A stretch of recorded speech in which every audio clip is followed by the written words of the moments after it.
ശിവചേച്ചി, ഈ Monday to Saturday രാവിലെ പോയി വൈകുന്നേരം വരുന്ന ശിവചേച്ചി, ഒരു ഡേ എങ്ങനെയാ ശിവചേച്ചിയുടെ? എത്ര മണിക്ക് എണീക്കുന്നു? എന്തൊക്കെ ആക്ടിവിറ്റീസാ ശിവചേച്ചി ഒരു ദിവസം ജനറൽ വേ ചെയ്യാറ്? ഞാൻ 6 മണിക്ക് എണീക്കും. സാധാരണ കോഫി കുടിച്ച് അത്യാവശ്യം അടുക്കളയിലുള്ള കാര്യങ്ങളൊക്കെ ചെയ്യും. കോവിഡിന് ശേഷം കോവിഡ് വന്നു അതിനിടയ്ക്ക്. അപ്പൊ ആ ഒരു സ്മൂത്ത്നെസ് ഒക്കെ പോയി. പക്ഷേ വേറൊരു ഗുണം കിട്ടിയതെന്ന് വെച്ചാല് 5 AM ക്ലബ് എന്നുള്ളൊരു ആഹ്, ഒരു ഗ്രൂപ്പ്, ഒരു വാട്സാപ്പ് ഗ്രൂപ്പ് ഫൈസൽ ഇബ്രാഹിം എന്ന് പറയുന്നൊരു സാറ് തുടങ്ങി. ദുബായിലുള്ള ഒരാളാണ്. അപ്പോൾ വേൾഡ് വൈഡ് ആയിട്ടുള്ള മെമ്പേഴ്സ് ഈ 5 AM ക്ലബ്ബിൽ അട്രാക്റ്റഡ് ആകുകയും അത് വളരെയധികം നല്ല രീതിയില് എനിക്ക് തോന്നുന്നു 2025 വരെ 24 ഒടുവ് വരെയും ഞാനതില് പാർട്ടിസിപ്പേറ്റ് ചെയ്യുന്നു. ഇപ്പൊ 5:30ക്കാണ് അത് തുടങ്ങുക. അപ്പൊ 5:30ക്ക് ദുബായ് 5 AM ആണ്.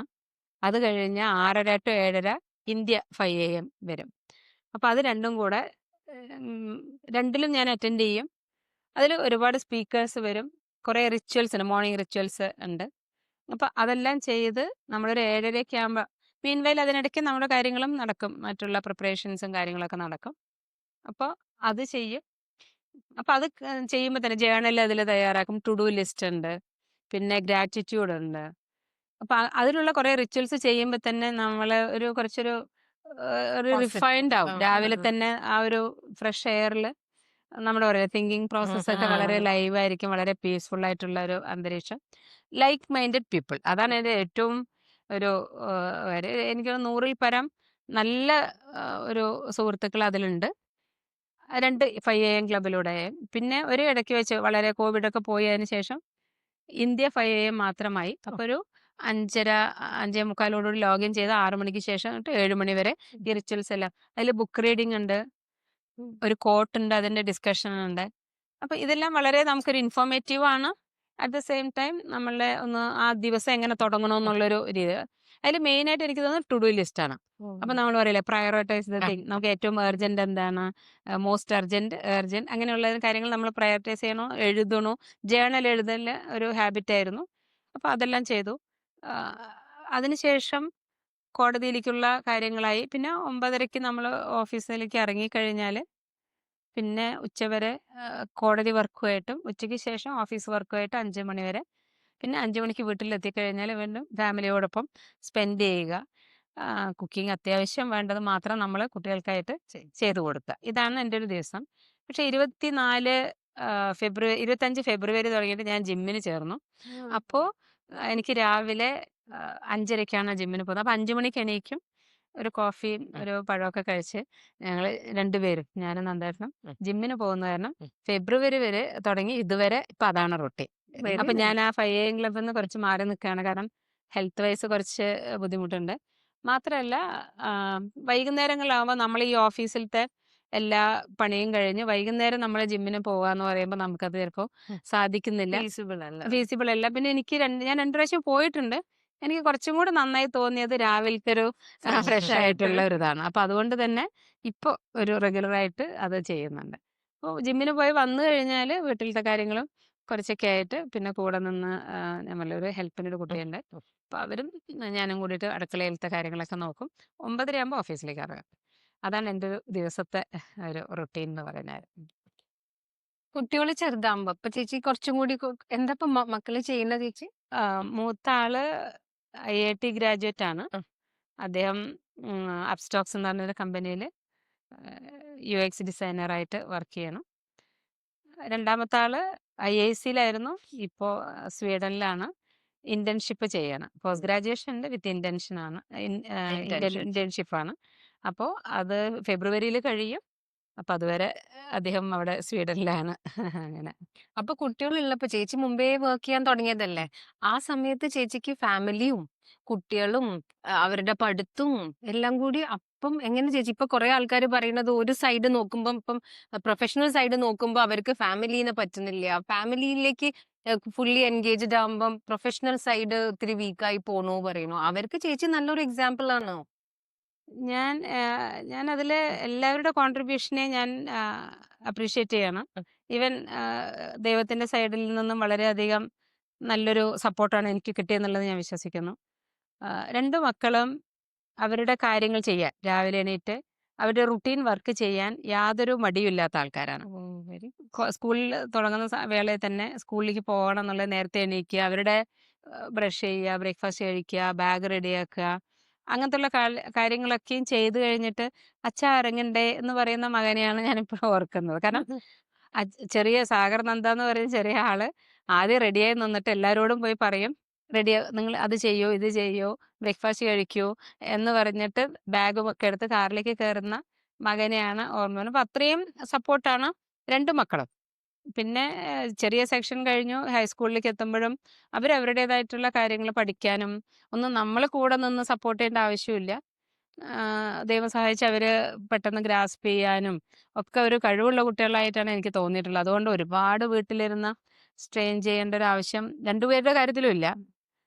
ഒരു എക്സാമ്പിൾ എൻ്റെ സഹോദരൻ പറയാറുണ്ട്, ഋഷികേശ് എൻട്രൻസ് എഴുതാൻ പോകുന്നത് കാണാൻ വളരെ നല്ല രസമാണെന്ന്. കാരണം കാറിന്ന് പോകുന്ന സമയത്ത് ഹാൾ ടിക്കറ്റ് പ്രിന്റ് മാത്രമേ ഉണ്ടാവുള്ളൂ കയ്യിൽ. ഒരു ബുക്കും ഒന്നും ഉണ്ടാവില്ല. കാറിന്ന് നേരെ ആ സമയമാകുമ്പോൾ ഹാളിൽ കയറിയ ഉടനെ അദ്ദേഹത്തിന് സീറ്റ് എവിടെയാന്ന് പറഞ്ഞാൽ അവിടെ കയറിയിരിക്കും. ഞാൻ പലപ്പോഴും ഇതുപോലുള്ള കോമ്പറ്റേറ്റീവ് എക്സാമിനേഷന് കൂടെ പോയിട്ടുണ്ട്. അപ്പൊ പല പേരൻസും കുട്ടികളെ ആ സമയം വരെ അവര് കരഞ്ഞും ഒക്കെ വെളിയിലിങ്ങനെ കുട്ടികൾ നിക്കും. എന്നിട്ട് ആ സമയം വരുമ്പോഴാണ് ഉള്ളിൽ പോവുക. പിന്നെ എഴുതി വന്നാലും കുറേ ടെൻഷനും കാര്യങ്ങളും ഇതൊക്കെ നമ്മൾ കാണുന്നുണ്ട്. പക്ഷെ എന്തോ ഇവര് പരീക്ഷയ്ക്ക് കൊണ്ടുവരാൻ നമുക്കൊരു സുഖമായിരുന്നു. വേറെ നമ്മളെ ടെൻഷൻ അടിപ്പിക്കില്ല. അവര് പോയി എഴുതി സുഖമായിട്ട് വരുന്നത്. 2 പേരും ഞാൻ 2 പേരുടെ കൂടെയും പല പരീക്ഷകളിലും അക്കമ്പനി ചെയ്തിട്ടുണ്ട്. നന്നായിട്ട് തന്നെ പോയി അവര് കാര്യങ്ങൾ കഴിച്ച് വരികയാണ് ചെയ്തിട്ടുള്ളത്. അതുകൊണ്ട് ആ കാലഘട്ടവും ഞാൻ വളരെ സ്മൂത്തായിട്ട് തന്നെ കഴിഞ്ഞുപോയി എന്നുള്ളതാണ്. എനിക്ക് മിക്ക പാരൻസും ഒരുപാട് ടെൻഷൻ അടിക്കുന്ന ഈ ഒരു പീരിയഡിൽ കണ്ടിട്ടുണ്ട്, എൻട്രൻസും കോച്ചിങ്ങും എക്സാമിനേഷനൊക്കെ ആയിട്ട്. പക്ഷെ ഈ രണ്ടാളുടെ കാര്യത്തിലും ദൈവാനുഗ്രഹം കൊണ്ട് വളരെ പോസിറ്റീവായിട്ട് അവര് കൂടെ പോവാൻ ഞങ്ങള് ടൂർ പോണ പോലെയാണ് പോവാറ്. അപ്പൊ ആ ടെൻഷൻ എടുപ്പിക്കില്ല. രാത്രിയാണെങ്കിലും ഒരു 9 മണി കഴിഞ്ഞാ നാളെ പരീക്ഷയാണെങ്കില് അമ്മ ഉറങ്ങട്ടെ എന്ന് പറഞ്ഞാൽ രണ്ടുപേരും നേരത്തെ നേരത്തെ ഉറങ്ങും. ഉറങ്ങും. പിന്നെ ഫ്രഷ് ആയിട്ട് എണീക്കും. പിന്നെ ബുക്കൊന്നും തുറക്കുന്നത് കണ്ടിട്ടില്ല. അവരാ പ്രിന്റ് മാത്രം എടുത്ത് കയ്യിൽ വെച്ച് പോവും. നമ്മൾ ഉദ്ദേശിച്ച രീതിയിൽ തന്നെ ഒരുവിധ റാങ്കുകളൊക്കെ 2 പേർക്കും കിട്ടിയിട്ടുണ്ടായിരുന്നു. അപ്പൊ അല്ലെങ്കിൽ ഞാൻ പിന്നെ IIT-യിലൊക്കെ കേറുക, പിന്നെ IISc-യിലൊക്കെ കേറുക എന്ന് പറഞ്ഞാൽ എളുപ്പ പണിയല്ലല്ലോ. അതെ. ഞാൻ വർക്കലയിലാണ് ഞാനും വലിയ മോനും കൂടെ അവിടെ വർക്കല ഗസ്റ്റ് ഹൗസിലാ താമസിച്ചിട്ടുണ്ടായിരുന്നത്. ഞങ്ങൾ IIM-ന്റെ ഒരു എൻട്രൻസിന് പോയപ്പോ. അപ്പോ അതൊരു ഇന്റഗ്രേറ്റഡ് പ്രോഗ്രാം ആണെന്ന് പറഞ്ഞിട്ട് നോക്കിയിട്ട് ഇവൻ അപ്ലൈ ചെയ്തിരുന്നു മോൻ. അങ്ങനെയാണ് പോയത്. അപ്പം മാത്സ് ആയിരുന്നു. വേറെ കുറേ സബ്ജക്ട്സ് ഉണ്ട്. അതിൽ കൂടുതൽ മാത്സ് ആണ് ഒരു പേപ്പറ്. അപ്പോൾ മാത്സ് ഇവന് വളരെ കംഫർട്ടബിൾ ആയത് കാരണം വളരെ ഈസി ആയിട്ടാണ് അത് കവർ അറ്റംപ്റ്റ് ചെയ്തത്. ചെയ്ത്. അതിൽ അഡ്മിഷൻ കിട്ടിയിരുന്നു. പിന്നെ കുറച്ചുകൂടെ നല്ലത് IIT-യിൽ പോകാന്ന് പറഞ്ഞിട്ടാണ് അദ്ദേഹം അത് ചൂസ് ചെയ്തതും. നല്ലതായി ഇപ്പോ നന്നായിട്ട് പോകുന്നു. കേൾക്കാൻ തന്നെ നല്ലൊരു അതെ, അതെ. സമാധാനം. അല്ല ശീബ ചേച്ചി, ഞാൻ ചോദിക്കട്ടെ, ഇപ്പൊ ഈ പേരൻസ് കൂടുതൽ ഇൻവോൾവ് ആവുന്നോണ്ടാണോ ഈ ടെൻഷനും അല്ലേ? കുട്ടികളുടെ പരീക്ഷ എന്ന് പറഞ്ഞാൽ കുട്ടികളെക്കാട്ടും എനിക്ക് തോന്നുന്നു പരീക്ഷ പേരൻസിനാണ്. അപ്പം ഇത് എന്തുകൊണ്ടാ? എന്ന് പറഞ്ഞാൽ ഞാൻ ചോദിക്കുന്നത്, ഈ കുഞ്ഞിലേ തൊട്ടേ അവരുടെ പഠിത്തം പഠിത്തം പഠിത്തം പഠിത്തം എന്ന് പറഞ്ഞിട്ട് ഇങ്ങനെ ഇൻവോൾവ്മെന്റ് ആവുന്നത് കൊണ്ടാണോ?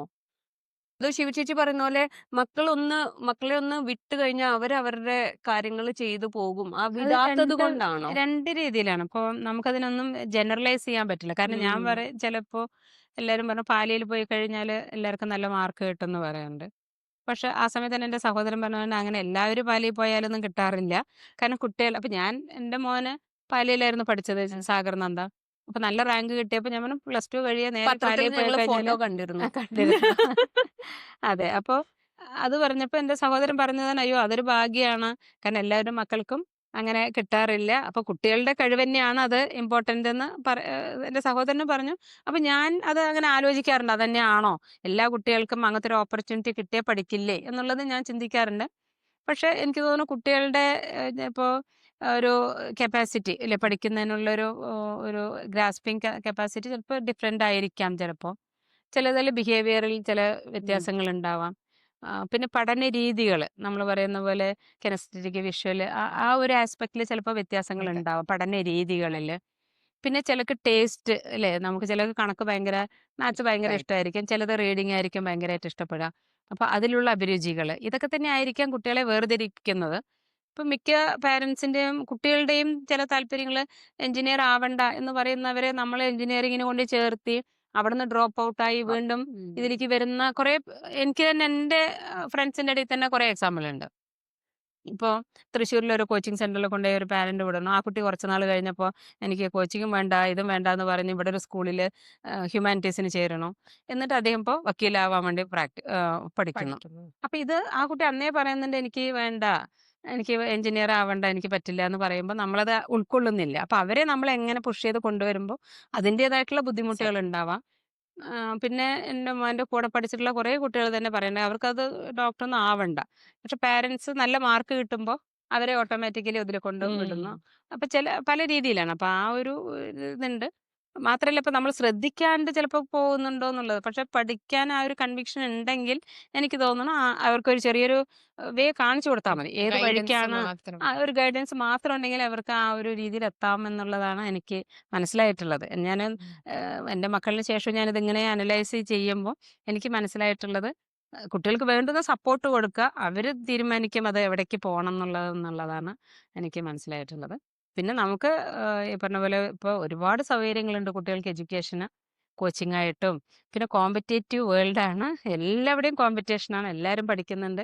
അപ്പോൾ അത് അനുസരിച്ച് കുട്ടികളുടെ ഒരു താല്പര്യം കൂടെ മനസ്സിലാക്കിയിട്ട് നമ്മൾ മുന്നോട്ട് ഗൈഡ് ചെയ്യുക എന്നുള്ളതാണ് അതിൽ. അപ്പോൾ എനിക്ക് തോന്നുന്നു കുട്ടികൾക്ക് അവിടെ എത്തേണ്ട രീതിയിലേക്ക് നമ്മൾ പറയില്ല, ഒരു സപ്പോർട്ടാണ് ഇപ്പോൾ അവർക്ക് ആവശ്യം. അപ്പോൾ അത് നമ്മളത് കൂടെ കൊടുത്ത് ഗൈഡ് ചെയ്യുക എന്നുള്ളത് മാത്രമേ എന്നായിട്ടാണ് എനിക്ക് തോന്നിയിട്ടുള്ളത്.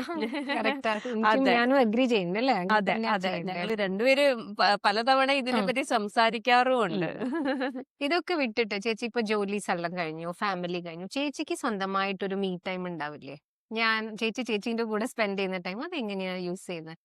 ഞാൻ പലപ്പോഴും എന്നോട് പലരും ചോദിച്ചിട്ടുണ്ട് എന്താണ് നിങ്ങളുടെ ഹോബി എന്നുള്ളത് പലരും ചോദിച്ചിട്ടുണ്ട്. പക്ഷെ എനിക്ക് എല്ലാം എനിക്കിഷ്ടമാണ്. കുക്കിംഗ് എനിക്കിഷ്ടമാണ്, വീട് നന്നായിട്ട് മെയിൻറ്റെയിൻ ചെയ്യുക, ഡെക്കറേറ്റ് ചെയ്യുക ഒക്കെ എനിക്കിഷ്ടമുള്ളതാണ്, ഷോപ്പിംഗ് എനിക്കിഷ്ടമാണ്. അപ്പം ഞാൻ ഏറ്റവും കൂടുതൽ എന്തിലേക്കാണ് ഞാൻ ഫോക്കസ് ചെയ്തതെന്ന് ഞാൻ ആലോചിച്ച സമയത്ത് എനിക്ക് മനസ്സിലായിട്ടുള്ളത് എല്ലാവരെയും എനിക്ക് ഇഷ്ടപ്പെടുന്ന ആൾക്കാരെ കംഫർട്ടബിൾ ആക്കുക എന്നുള്ളതായിരുന്നു എൻ്റെ ഒരു ലക്ഷ്യം എന്ന് പറയാൻ പറ്റുമോ അതോ ഒരു സന്തോഷം. സന്തോഷം. സന്തോഷം. കാരണം വീട്ടിൽ അമ്മയാണെങ്കിൽ അമ്മ കംഫർട്ടബിൾ, അപ്പം അമ്മയ്ക്കുള്ള കാര്യങ്ങൾ ചെയ്തു കൊടുക്കുക. ഇപ്പം സഹോദരങ്ങളാണെങ്കിൽ അവർക്ക് എന്തൊക്കെ വേണം അതൊക്കെ നമ്മൾ നോക്കി ചെയ്തു കൊടുക്കുക. അതിനുവേണ്ടി ഞാൻ എൻ്റെ ലെഷർ ടൈം ഒരുപാട് ഉപയോഗിക്കും. ഇപ്പം എൻ്റെ ചേച്ചി ഇടയ്ക്ക് പറയാറുണ്ട് എനിക്ക് അവൾക്ക് ഏതെങ്കിലും ഷോപ്പിങ്ങിന് പോകണമെന്നുണ്ടെങ്കിൽ എൻ്റെ ഒരു ഫ്രീ ടൈം കിട്ടുമ്പോൾ ഉടനെ അവരെ വിളിക്കുക, അവരുടെ കൂടെ പോയിട്ട് നമുക്കിങ്ങനെ ഇതാക്കുക. അപ്പോൾ അമ്മയ്ക്ക് ചില കാര്യങ്ങൾ വേണം, അപ്പോൾ എൻ്റെ ഒരു ഫ്രീ ടൈം കിട്ടുമ്പോൾ ഞാൻ വേഗം അതിലേക്ക് പോകും. അതാണ് എനിക്ക് ഒരുപാട് ആൾക്കാർ എന്നോട് ചോദിച്ചത് എന്താണ് നിങ്ങളുടെ ഹോബി എന്ന് ചോദിച്ചാൽ ഞാനിങ്ങനെ എനിക്കിപ്പോൾ വായന ചോദിച്ചാൽ നമ്മളെപ്പോഴും വായിച്ചുകൊണ്ടിരിക്കുകയാണ്. അപ്പോൾ കോടതിയിലാണെങ്കിലും എപ്പോഴും നമ്മളൊരു വായനയുടെ ലോകത്താണ്. പിന്നെ പാട്ട് കേൾക്കലാണെങ്കിൽ എനിക്ക് പാട്ട് ആസ്വദിക്കാൻ എനിക്ക് പറ്റാത്ത ഒരാളാണ് ഞാൻ. അപ്പൊ ഇന്ന് രാവിലെ നന്ദേട്ടൻ അവിടെ വളരെ വലിയ സൗണ്ടിൽ മൈക്കൽ ജാക്സന്റെ പാട്ടൊക്കെ കേട്ട് ആസ്വദിച്ചുകൊണ്ടിരിക്കുകയാണ്. പക്ഷെ എനിക്ക് പലതും പറയാനുണ്ടാവുമ്പോൾ ഞാൻ പറയും വോളിയം കുറയ്ക്കൂ എന്ന് പറഞ്ഞിട്ട് എനിക്കത് ആസ്വദിക്കാൻ പറ്റാതെ. അതുപോലെ തന്നെ സിനിമ ഞാൻ ഒരിക്കലും അങ്ങനെ സിനിമ വളരെ ആകാംക്ഷയോടെ കണ്ട് സിനിമകൾ വളരെ കുറവാണ് സിനിമകൾ കാണുന്നത്. പിന്നെ വലിയ സ്കെയിലുള്ള സിനിമകളൊക്കെ ആയിരിക്കണം, നമ്മുടെ എമ്പുരാനെ പോലെയൊക്കെയുള്ള അങ്ങനെയുള്ള തിയേറ്ററിലൊക്കെ വലിയ മാസ് ഹിറ്റുകളൊക്കെ ആയിരിക്കണം. അതൊക്കെ ഞാൻ പോയി കാണാറുണ്ട്. നമ്മുടെ രാജമൗലിയുടെ സിനിമകളും ഒക്കെ കാണാറുണ്ട്. അത് പോയാൽ അത്രയും വെർത്താവണം, അങ്ങനത്തെ സിനിമകൾ മാത്രമേ പോയി കാണാറുള്ളൂ. അപ്പൊ മീ ടൈം എന്ന് പറയുന്നത് എനിക്കിത് തന്നെയാണ്. ആൾക്കാരെ കംഫർട്ടബിൾ ആക്കുക. ഇപ്പൊ മോന്റെ കാര്യത്തിലാണെങ്കിലും ഭർത്താവിന്റെ കാര്യത്തിലാണെങ്കിലും എന്റെ സഹോദരങ്ങളുടെ കാര്യങ്ങളിലാണെങ്കിലും അതൊക്കെ ചെയ്യാന്നുള്ളത് ആണ് എന്റെ ഒരു ഹോബി. അവരെ ഹാപ്പി ആയിട്ട് കാണുമ്പോൾ എല്ലാവരും ഹാപ്പി ആവണം, അതാണ് എന്റെ ഒരു അപ്പൊ എല്ലാവരുടെ കാര്യങ്ങളിലേക്ക് വിളിച്ച് എന്താണ് ഏതാണെന്നുള്ളതൊക്കെ അങ്ങനെ അന്വേഷിക്കുക, കാര്യങ്ങളൊക്കെ ചെയ്യുക എന്നുള്ളതാണ് എനിക്ക് തോന്നിയിട്ടുള്ളത്. ഞാൻ പലരും എന്നോട് ചോദിക്കാൻ എന്താ ഹോബി ചോദിക്കുമ്പോൾ ഞാനിങ്ങനെ പോകുമ്പോ എനിക്ക് മോർ കംഫർട്ടബിൾ ഇതാണ്. പക്ഷെ നല്ലൊരു എല്ലാം ചെയ്ത് വരുമ്പോ ഒരു സന്തോഷം, നമ്മൾക്ക് സന്തോഷിക്കണല്ലോ. ശിവചേച്ചി, നമ്മൾക്കില്ലേ എല്ലാ ഗസ്റ്റ് വരുമ്പോഴും ഞങ്ങൾ ഇങ്ങനെ കുറച്ച് ക്വസ്റ്റ്യൻസ് ഒക്കെ എടുത്തിടും. വലിയ സീരിയസ് ക്വസ്റ്റ്യൻസ് ഒന്നും അല്ല, പക്ഷെ ഇത് തമാശ രീതിയിൽ ഞങ്ങളൊന്ന് ചോദിക്കും. അപ്പൊ ശിവചേച്ചി അതിനൊന്ന് ഉത്തരം പറയണേ.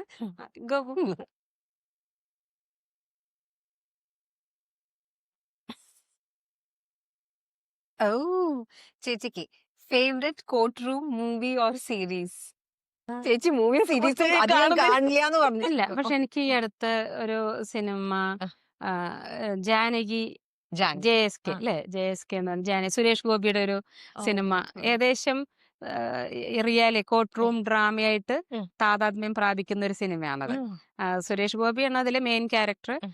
ഒരു സപ്പോർട്ട് എനിക്ക് അനുപമ പരമേശ്വരനാണ് തോന്നുന്നത് അതിലെ ഉം. Lady Actress. ഹീറോയിനായിട്ട്. ഉം. അപ്പൊ ആ ഒരു സിനിമ എനിക്ക് somewhat related to this thing Original. Court റൂമിലത്തെ ഡ്രാമയായിട്ട് നമുക്ക് കാണാം. ഏകദേശം നമുക്കത് തോന്നിയിട്ടുള്ളതാണ്. അതെ അല്ലേ? ഓ. പിന്നെ അടുത്തത് ഞാനാണ് എടുക്കുന്നത്. നോക്കട്ടെ ശിവ ചേച്ചിക്ക് പാരയാണോന്ന്. If you could make an official rule for all citizens of Kerala to follow, ഒന്ന് ലൈഫ് അവരുടെ ഈസി ആക്കാൻ എന്ത് റൂളായിരിക്കും ശിവ ചേച്ചി ഉണ്ടാക്കുക? നമുക്കിതിൽ പറയാനുള്ളത് നമ്മുടെ ഒരു justice system, criminal justice system തന്നെ എടുക്കുകയാണെങ്കിൽ നമ്മളൊക്കെയും ബ്രിട്ടീഷുകാരുടേതാണ് ഫോളോ ചെയ്ത് വന്നിരുന്നിട്ടുള്ളത്. നിയമമാണെങ്കിലും ദ വേ ഓഫ് അവരെ കറക്ഷനൊക്കെയും അതാണ് ഫോളോ ചെയ്ത് വന്നിട്ടുള്ളത്. അപ്പം നമ്മളിപ്പോൾ റിഫോർമേറ്റീവ് തിയറിയാണ് ഇപ്പോൾ ഫോളോ ചെയ്യുന്നത്. മീൻസ് അത് മേക്ക് പീപ്പിൾ റിഫോം അല്ലേ, അവരെ ഒരു പുനരധിവസിപ്പിക്കുക എന്നുള്ള രീതിയിലേക്കാണ്. ഇപ്പോൾ നമ്മൾ ബ്രിട്ടീഷുകാരുണ്ടാക്കിയിട്ടുള്ള ജയിലുകൾ തന്നെ കുറെ കൂടെ റിഫോർമേഷനാണ് ഉള്ളതിലാണ് ഇപ്പോൾ ഉള്ളത്. അതുകൊണ്ട് തന്നെ ആ സിസ്റ്റവും അതുപോലെ തന്നെ. അപ്പം അതൊന്നൊരു മാറ്റം വേണമെന്ന് ഞാൻ പല ഫോറത്തിലും പറയാറുണ്ട്. കാരണം ലോ ബ്രേക്കേഴ്സ് ഉണ്ട്, ക്രിമിനൽസ് ഉണ്ട്. ഇപ്പൊ ലോ ബ്രേക്കേഴ്സും ക്രിമിനൽസും ഒരേ ഒരുമിച്ച്. ഫോറത്തിലാണ് നിൽക്കുന്നത്. അപ്പൊ നമ്മൾ അവരെ എങ്ങനെ ഡൈവേർട്ട് ചെയ്യും? ഞാൻ പറയുന്ന ക്രിമിനൽ ബിഹേവിയർ പല രീതിയിലാണ്. അപ്പോൾ ഒന്ന്, അറിയാതെ കുറ്റത്തിലേക്ക് പോകുന്ന ആൾക്കാർ, കുറ്റവാളി ആകുന്നവര്, മനഃപൂർവ്വം കുറ്റം ചെയ്യുന്ന Plan ആൾക്കാർ, ചെയ്ത്. പ്ലാൻ ചെയ്യുന്നത്. അപ്പൊ അവരെ ഒന്ന് പിന്നെ സൈക്കോളജിക്കൽ ഇഷ്യൂസ് അല്ലെ, സൈക്കോളജിക്കൽ ഇഷ്യൂസ് കാരണം നമ്മുടെ മാനസിക നില തെറ്റി ഒരു ക്രൈം ചെയ്യുന്ന ഒരു അവസ്ഥ. അപ്പൊ ഇവര് 3 പേരെയും നമ്മളിപ്പോൾ ട്രീറ്റ് ചെയ്യുന്നത് ഒരേപോലെ. ഒരേ. അപ്പൊ ഇതിനെ 3 തരത്തിൽ ട്രീറ്റ് ചെയ്യണമെന്നും, അപ്പൊ മാനസിക പ്രശ്നമുള്ളവരെ ഗവൺമെന്റിന്റെ ഭാഗത്ത് തന്നെ ചികിത്സകൾ കൊടുത്ത് അവരെ പുനരധിവസിപ്പിക്കുക എന്നുള്ളതും, ഈ അറിയാതെ ചെയ്യുന്ന കുറ്റങ്ങളിലേക്ക് പെട്ടുപോകുന്ന ആൾക്കാരെ ഒരു തിരുത്തൽ വരുത്തി അവരെയും സമൂഹത്തിന്റെ മുഖ്യധാരയിലേക്ക് കൊണ്ടുവരിക എന്നുള്ളതും, ഈ ഇന്റൻഷനലി ചെയ്യുന്ന ക്രൈമിന് ഏത് രീതിയിലാണ് നിയമം അനുശാസിക്കുന്നത് ആ രീതിയിലൊരു പണിഷ്മെന്റ് കൊടുക്കുക എന്നുള്ളതാണ് എൻ്റെ ഒരു രീതി. ഇത് ഞാൻ പല ഫോറത്തിലും പറഞ്ഞിട്ടുള്ളതാണ്. പ്രത്യേകിക്കുക ഉടനെ അത് എന്തെങ്കിലും നടപ്പിലാവും എന്നുള്ളത്. വളരെ ഭയങ്കര thoughtful. അതെ നല്ല ഭയങ്കര mindful. തോട്ട്ഫുൾ. അത് തന്നെ. ശിവ ചേച്ചിക്ക് ഒന്ന് ആ, ചേച്ചി ഒന്ന് എടുക്കും. ചേച്ചി എടുത്തിട്ട് If you had a magic wand to instantly fix one problem in the justice system, which one would you sap first? അപ്പൊ ഇങ്ങനെ ശ്ശും എന്ന് പറഞ്ഞിട്ട് അതെ. പെട്ടെന്നൊരു സൊല്യൂഷൻ കാണാനോ? I think speedy justice. ഇപ്പം നേരത്തെ നമ്മളൊരു ചോദ്യത്തിൽ പറഞ്ഞു അല്ലേ, ഒരു കേസ് കൊടുത്ത് അവർക്ക് ആ പെട്ടെന്നുള്ള ഇൻസ്റ്റന്റ് ആയിട്ടുള്ള ഒരു സൊല്യൂഷനോ അല്ലെങ്കിൽ ഒരു ജസ്റ്റിസ് അവർക്ക് കിട്ടുന്നില്ല. സോ അതിന് എന്താണ്, what measures we can take, അത് നമ്മൾ അഡോപ്റ്റ് ചെയ്തിട്ട് അത് നടപ്പിലാക്കുക എന്നുള്ളതാണ്.